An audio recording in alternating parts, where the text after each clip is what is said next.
Hi, my name is Coach John Berry, founder of CoachBerry.com and Youth Hoops Basketball Camps and Clinics. Today, I'm going to talk with you about how do you as a basketball coach maintain a successful parental relationship. When we look at this, I actually break it down into three things. Number one, I want you to have a preseason parent meeting.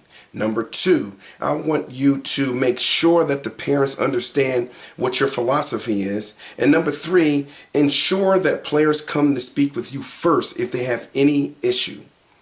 Let's take it back up to the top, which is the preseason parent meeting.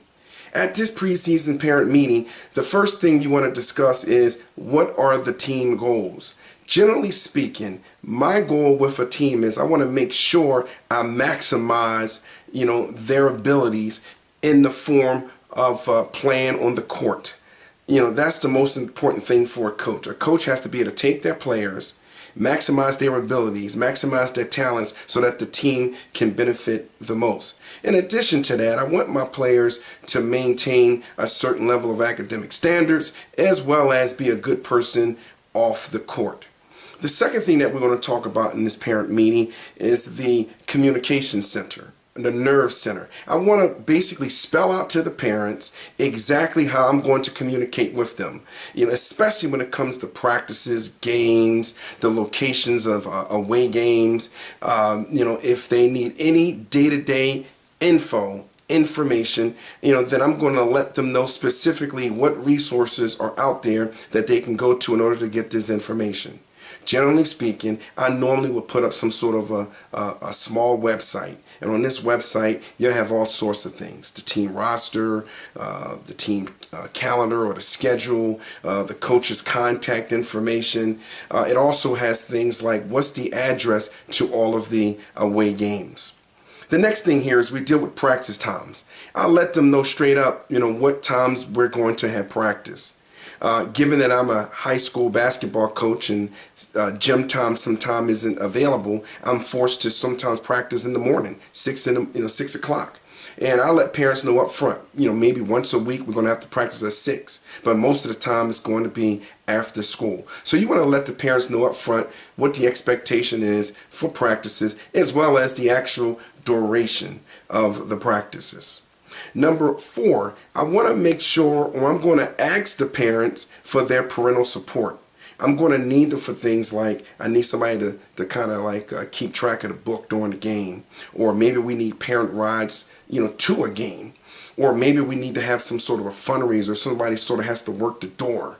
I'm going to ask parents up front, I'm going to need you for this because we all on this, we all on the same team. And if we all come together, then we can make the best of this experience. The other thing that I like to mention here is the role of my assistant coach. I make it vividly clear that my assistant coach is a very, very important part of the team.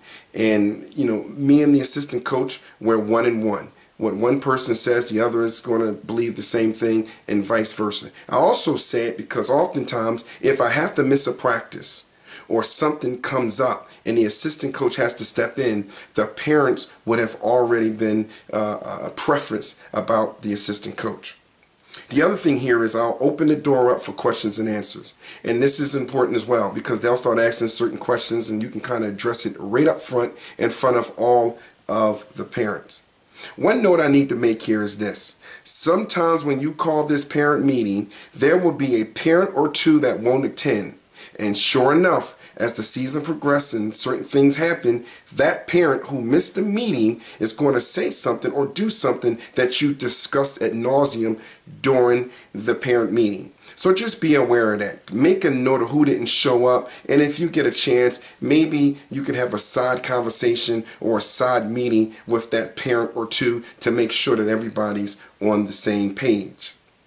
The next thing that we need to do to ensure a successful parental relationship is we have to make sure that we let the parents know what your philosophy is. Me personally, it's all about the kids. It really is. I would not be doing this if I wasn't trying to empower kids. I don't coach basketball games to win as many games as I possibly can to try to be the next John Wooden or Mike Krzyzewski or Dean Smith or Roy Williams or Phil Jackson. Yes, that would be wonderful if I won the games. Yes, I would be really happy. I'm a very competitive guy. I'll be the first to tell you. But the real reason why I coach is because I'm trying to make a difference with kids through the sport of basketball. In short, I consider myself a life coach who happens to work with kids through basketball. Number two, I want to make sure that the parents know that the thing that I emphasize to the kids is this. I want them to play hard, I want them to play smart, and I want them to have fun. Play hard meaning give me everything you got. Empty the gas tank. Don't hold nothing back. Play smart. Have a strong basketball IQ. Know what you're doing. Don't just run in circles. Have a method to your madness. And then number three, have fun. Because if you have fun, then you tend to do better. The last thing under coaching philosophy is I want my kids to focus on their effort rather than the winning. Because oftentimes, if your team goes out against a team that's more skilled than us, faster than us, better jump shots, they just a better overall team, but our guys went out there and gave it all they could, I'm not going to kill my players for losing because they was in a situation where they couldn't win that particular game because they was outmanned. But if they went out there and gave it their all, they left everything out there. They fought tooth and nail. They never gave up. They got up when they got knocked down. And you know what? I'm going to applaud that. And I'll be the first to tell you. I have literally praised my players more after losses than when they won. Because oftentimes they gave it all they had. And I appreciate that. Because you know what? In life, you're going to run up against something that's beyond you. You're going to fall. And the question is this: are you going to get back up? Are you going to get up or are you going to curl up? And if my guys get up and if they fight, man, I'm going to hug, I'm going to kiss them, I'm going to applaud them for that because that's a life lesson that I want them to take with them for the rest of their lives. And the last point here to ensure successful parental relationship is we want to make sure that players understand that if they have a problem, come speak to me or you first. That's really, really, really, really important because if the kid has a problem and they go to mom and dad and then mom and dad come to you every time a kid on the team has an issue, you're going to be babysitting everybody. You're going to be babysitting the parent. You're going to be babysitting the kid. You're going to have all of this excess admin time outside of the game that you probably could have avoided. So here's what I'll say. I want you to tell the parents that, listen, if the kids have a problem with you, just have them come to you directly. This augments their growth. They're going to have to stand up to things that they may be a little bit timid in doing. And by doing that, it's going to make them better in the long run. By doing this, they're going to overcome their fears. If they can, if they have the courage to deal with the big bad coach, then guess what? Then nothing else in life is going to stop them. Whether they play for another coach, whether they play for a tough boss, whether they have a colleague that they have to confront about something, they're going to be able to overcome that much faster because you gave them an opportunity to address those fears, to overcome those fears. And the last thing here under making sure that a player, comes to you first is this. If all else fails, if the kid comes to you, you interact with the kid, and nothing still could get worked out, then maybe the parent has to come in. Or you have this scenario. Maybe the scenario is beyond the kid. This is over the kid's head. The kid is not qualified or eligible to make a certain decision about whatever's going on. At which point, I want you to welcome parents to come speak with you. For instance, a kid may be injured. You can't take a kid's word all the time whether or not they can play. So you may have to go directly to the parent and say, listen, your kid hurt his ankle, your kid got hit in the head. I want you to look at your kid. I want you to make sure that he's good, make sure it clears the doctor, and when you give me the okay, then let me know. Under those circumstances, then I want the parent to come speak with me.